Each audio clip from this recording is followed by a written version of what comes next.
All morning, we've been giving you the latest about the deadly shooting that took place in Toronto's Danforth area, the first mass shooting since the Quebec mosque attack last January. Joining us now, Toronto City Councillor for the Danforth area, Paula Fletcher. Councillor Fletcher, what's most top of mind for you now? I mean, this is clearly a situation where the family of the shooter has said that this has been a chronic mental health issue, and you think about the victims' families, and this is so random and terrible. They're probably not even caring about what drove this. What are you hearing from the community now?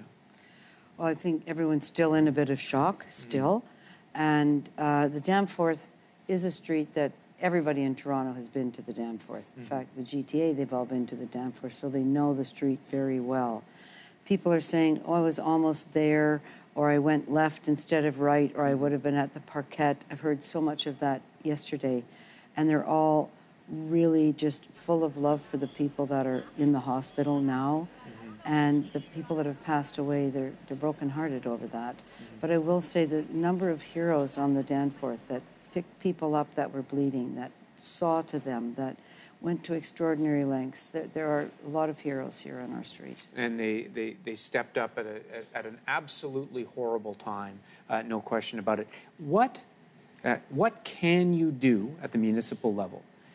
Provincial or federal level. I think all leaders are doing what they should do. They're getting together, they're putting politics aside, and they're talking about the fact that there's a gun problem and there's a problem with mental health. But practically speaking, when all of this fades away, what, if any, small good can come of it from your perspective? I was just going back in time for City Council and found in 2008, then Mayor Miller had a very strong anti-gun program, and City Council approved that. But it was very much focused on the federal government and the Ontario government to allow us to ban handguns in Canada, but actually here in the city of Toronto. There is no reason why anybody needs a handgun unless you're a police officer, or who needs a semi-automatic weapon, or who should have easy access to that. So I think this is going to raise this up again. I'm sad that from 2010 on, the Ford administration didn't pick that up and wasn't interested, and we're only getting back to that now. Ban all handguns in the City of Toronto. And you can't buy one. You couldn't buy one, you can't have one. I know that's radical, and people don't like that, particularly in the northern areas or rural areas, because they want their rifle. But when you think about it, why would you or I ever need to buy a handgun in the City of Toronto? There are some target shooters. There are some people, who are licensed. It's a restricted weapon. I hear what you're saying, and we keep hearing from police leaders from all across the country. These are illegal guns. These are guns that are stolen or guns that are coming across the border. Banning them inside a city is not going to help.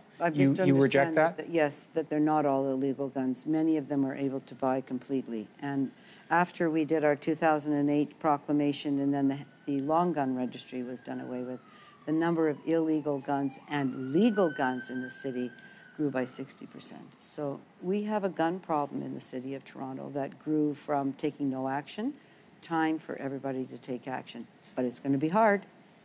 Why is it going to be so hard, do you think? Because there's such a pushback. We don't have the National Rifle Association here, but we have this idea that you can't do that. I think that there is a stronger feeling, there was then in 2008, and we'll capture back again, that it's time. We have to come to grips as Canadians in our own way in this big city of so many million people to deal with handguns in our city.